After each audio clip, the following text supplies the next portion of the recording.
मिरज आणि कुपवाड महानगरपालिकेच्या वाढीव घरपट्टीच्या मुद्द्यावर स्थानिक लोकप्रतिनिधी शांत का आहेत, असा संतप्त सवाल नागरिकांकडून उपस्थित केला जात आहे. नागरिकांचं म्हणणं आहे की निवडणुकीपूर्वी मोठमोठी आश्वासनं देणारे भाजपचे नेते आता जनतेच्या प्रश्नांवर मौन बाळगत आहेत. वाढीव घरपट्टीमुळे सर्वसामान्य नागरिक आर्थिक अडचणीत सापडले असून या प्रश्नावर जिल्ह्याचे पालकमंत्री चंद्रकांत पाटील, आमदार सुधीरदादा गाडगे आणि आमदार सुरेश भाऊ खाडे यांनी भूमिका स्पष्ट करावी अशी मागणी होत आहे.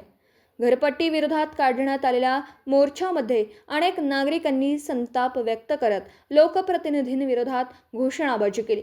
जनतेच्या प्रश्नांकडे दुर्लक्ष केल्यास त्याचे राजकीय परिणाम आगामी काळात भोगावे लागतील असा इशाराही आंदोलकांनी दिला.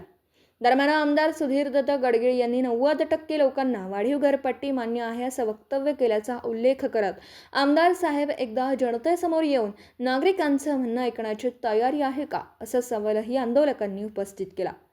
घरपट्टीच्या वाढीव आकारणीबाबत नागरिकांमध्ये असंतोष वाढत असून या प्रश्नावर प्रशासन आणि लोकप्रतिनिधी काय भूमिका घेतात याकडे आता सर्वांचं लक्ष लागलं आहे.